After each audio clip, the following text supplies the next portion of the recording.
guys. Happy Monday. I know. I'm late. And I understand. And thank you for those of you that were asking where to watch and all of that. I'm here. I had to run an errand and it took a little bit longer than I expected. But I'm really actually surprised a bit. Actually, I'm not really surprised yet. It was a little interesting the amount of messages that I got today when I posted what tonight's topic was going to be. A lot of you reached out and said, I want to know more about this. I feel this way. This is a real thing. I've dealt with it. And so I wanted to share a little bit about my journey and talk about imposter syndrome because I'll be honest with you, I was ignorant to what imposter syndrome was until about, I guess he gave me this book a month ago, 2 months ago, 2 months ago. It had to be 2 or 3 months ago. It was right before I left Washington. And I was reading this book, and this is a great book. It's called How I Built This by Guy Raz. He also has a podcast on NPR that's amazing. It's all about companies and how they've built their companies. So he has Sarah Blakely, who built Spanx. He has Kelleher that built Southwest. Just really, really cool stories about people that have built really big business. So if you want to read that, it's awesome. He's like the college junk moving, or college hunks moving junk, like all those fun ones. So this is what he says in the book. He is talking about in his intro about interviewing different CEOs and all of these business owners that he's talked to and all of these big time CEOs. And he says, but over the course of my time doing deep dive interviews with hundreds of business founders and CEOs for my shows, I've come to understand that for the most part, they are just like you and me, which is to say they're human.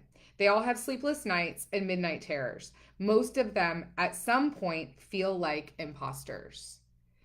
And then he goes on to talk more about some of them specifically, and a woman that actually really suffered from imposter syndrome. And so I started doing some research on what imposter syndrome is. And what I want to do tonight is I want to share with you what it is. I want to share with you where it came from, so how the term was actually created. I want to talk about the type of imposters, how to overcome it. And then for our leaders that watch, I want to talk to you about how imposter syndrome will show up in your organization and what you can do to eliminate it or to help your team members that are facing it. So imposter syndrome is basically a psychological pattern in which an individual doubts their skills, talents, or accomplishments and has a persistent internalized fear of being exposed as a fraud. So for me, this comes in a lot of different forms. You know, having gone through what I went through and really screwing up and making some pretty big life-changing mistakes. For me, imposter syndrome felt a little bit like fraud, and then it also felt like I didn't deserve to be here, and that people wouldn't believe who I was today versus who I was then. So where it comes from is interesting, and you can actually read the study, and I've read it, and it's actually fascinating. The term actually comes from a 1978 study by Pauline Rose Clance and Suzanne Imes of Georgia State University.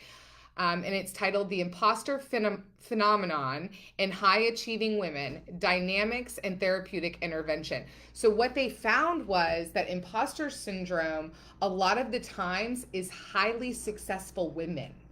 And in this study, they talk about the various groups of women and how they were raised and how their home environment affected what type of imposter syndrome they can have. Also, there's a lot of studies out there that say 70% of people will suffer from imposter syndrome at some point in their life. Most of these are highly successful people who have achieved very big things or a lot of success that despite self-doubt, like even if they're the most confident individuals in the world, this nagging voice will prevent them from living their best life, which we've talked about, right, is your ego as well. So your ego is using imposter syndrome as a cover to prevent you from being your highest and best self. It's funny, there's a few quotes I wanted to read you. Maya Angelou, which we all know, she's written tons of books. She's one of my mentors as far as who I study. And she said, I've written 11 books, but each time I think, they're going to find out now. Meryl Streep, she's won 3 Oscars, and she has said that, why would anyone want to see me again in a movie? And I don't know how to act anyway, so why am I doing this? And there was just countless Michelle Obama, Kate Winslet, Emma Watson, like all of these women that had accomplished major success in their lives have all dealt with imposter syndrome. So what type of imposter syndromes, like what type of imposters are there? The first one is the perfectionist. So this is someone that highly focuses on how something is done and one minor flaw. So if they do one thing imperfect, all of a sudden they're a fraud. They're suffering from imposter syndrome. They're feeling like they're not good enough or they're a fraud because they didn't hit the level of perfectionism. I can't talk tonight. I'm just excited about the topic. They haven't reached the level of perfectionism that they believe they need to achieve. Then there's the expert. This is the knowledge version of the perfectionist, right? This is the expert that needs to know everything. They have to know everything. And if they don't know the answer or even like the slightest minor lack of knowledge makes them a failure. They start going inward. They start feeling like an imposter. The soloist cares about who completes the task. This is the person that feels like it needs to be them alone and that needing help is a sign of defeat. Now, I know any of my coaching clients that are watching this, none of you are going to relate to that. Yet it is. It's the soloist that thinks that if I ask for help, that's a sign of weakness. I should be able to do it all on my own. The natural genius, so this is the natural genius, is competence is measured in terms of ease and speed. So if you have to struggle to master something or if you have to work really, really hard at it, then you're an imposter. That feels like failure. It should come naturally to you. You should be able to easily catch on. And then the last one is the superwoman, superman. And this is falling short of any role.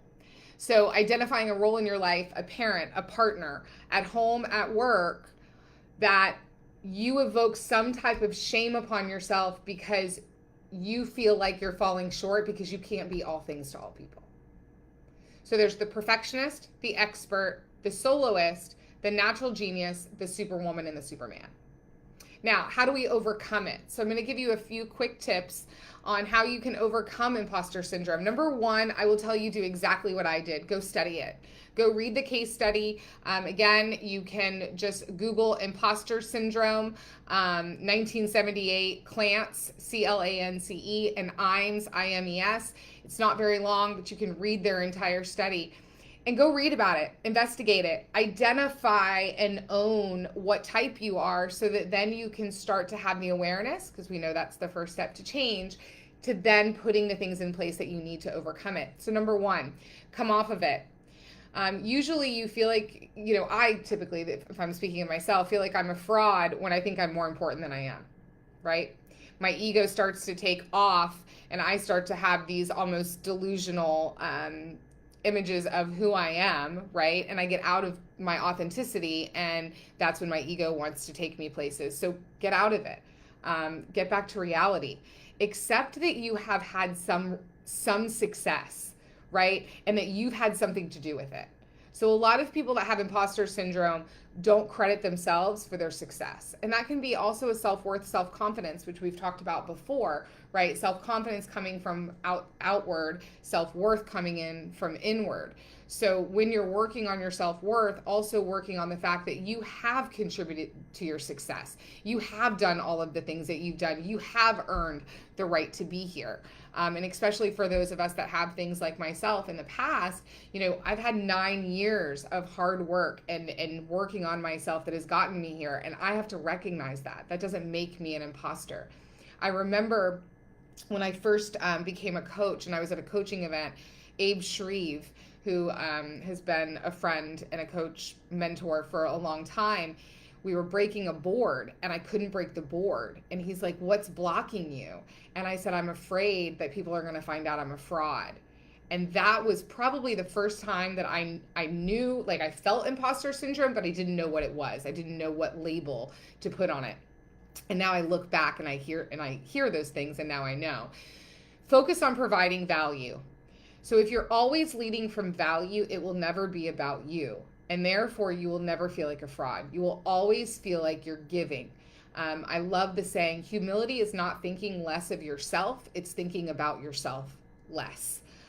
So the best way to help others and to get out of ourselves is to help others.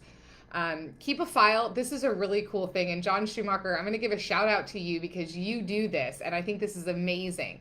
Keep a file of people saying nice things about you. So when you get, I got a really great shout out to the Clinton group. I don't know where I put it, but I got a really awesome swag bag from them tonight with a thank you note thanking me for speaking at their team event. And I'm going to put that in my file. I have a board in my office at home that has like thank you notes and encouraging things that people have sent me, because there will be times that your ego will want to creep up and imposter syndrome will want to come about, and you can go and read all of those nice things about you. And it's just, John taught it to me, and he has a file in his file drawer that I think he calls like the file of joy. And it's all these things that people have said about him and notes they've sent. And when he has a really sad day, he goes and he reads the nice notes. Stop comparing yourself to that person. We've talked about this. Don't stop comparing your insides to other people's outsides. So stop comparing yourself. Say and own imposter syndrome. Own it. Own that you have it. Right? Admit that you have it. Admit that you felt it. I'm admitting it. Yes, I have felt it at times. And just remember that it doesn't make you a fake. It does not make you a fake. Feelings are not facts, and therefore you're not a fraud. No one belongs here more than you. There's a reason that you're here. There's a reason that God has chosen you to be here. You will eventually die at some point. And do you want to die living in this constant fear and idea of being a fraud? Or do you want to realize that you belong here? And then lastly, I'll say, realize that nobody knows what they're doing. And this was something somebody said to me that was very, I always looked up to, was a mentor and someone that I always kind of looked like, if I could ever reach that level. And I'll never forget when they told me, I don't have it all figured out. And I don't know what I'm doing either. And it was like this big relief that I didn't have to have it all figured out. And then also realize when you hold back, you're robbing the world of you. And you have so much to give this world. And so don't let your ego and imposter syndrome hold you back. So those of you that are leaders, I just want to touch a few minutes. I like to keep these under 15 minutes, yet I thought this was so important, especially as a fellow leader that leads people and wants to lead people to high levels of success. Imposter syndrome can manifest Imposter syndrome can manifest in the workplace as the inability to internalize achievements, fear of being found out or being exposed as inexperienced or untalented. They will avoid feedback. They will be reluctant to ask for help. They will turn down new opportunities. They will second guess their decisions. They will overwork to the point of burnout to prove they're enough. They will fail to start and finish projects. They will have an inability to internalize achievements, and they will downplay their accomplishments. So those are just a few things that you can look out for as a leader to know if someone is feeling or experiencing imposter syndrome. And then here are 5 things that you can do as a leader in the workplace to help team members not fall into the trap of imposter syndrome. Number 1 is to foster psychological safety. Ending silence around imposter syndrome starts with you as a leader. Talk about it. Have open conversations about self-doubt. Have open conversations about mindset. Make sure we're checking on our people and asking about their mindset and where they're at, especially with everything that's happening in the world right now. Number 2, show what it means to work like a human. It's great to have high standards and to be detail oriented, but no one wins when team members burn out. And we can be the most effective leaders when we understand that good mental and physical health are key to a high level of performance. So we have to set the pace of taking breaks, taking time off, having empathy, and being engaged. Shift away from a culture of all work, no play to a culture of fun. People want to have fun. Number 3 is recognize people's accomplishments. So when they're doing something, this is me. I have had to work really really hard at this. I tend to move very fast. I tend to eye on the prize. I give people a lot of autonomy, and I've made a lot of mistakes in leadership, a ton, and I've lost some really really great relationships because of my lack of leadership, which has caused me to dive in and dig even deeper on becoming a better leader. And this is something that I have to remind myself of, and I'll admit it. I get an email every morning that reminds me to praise people and to notice their accomplishments, not because I'm not proud of them. It's not that it's not authentic. It's that I go so quickly through the day that I forget to stop and recognize, and people want to be recognized for their accomplishments. Utilizing feedback for development. Have you had an expectations conversation with your team? Do you know how to win with them? Do you know how honest they want you to be with them? Do you coach them? Do you coach them to be into conscious competence, which we'll talk about? I'm actually going to do that on my call next week. So are you coaching them into personal development? Are you coaching their mindset? And then number 5 is create a culture of inclusion, bringing everybody in, making sure, especially in this virtual world that we're living in right now, our team does stand-ups every morning. We do a team meeting every week. Everyone's on it. We do icebreakers. We do embarrassing moments. Like, what are you doing to include everyone into the culture, and also celebrating failure in the form of success? So every Friday we do Fail Forward Fridays, and we celebrate our failures because that's how we succeed. That's how we learn and grow.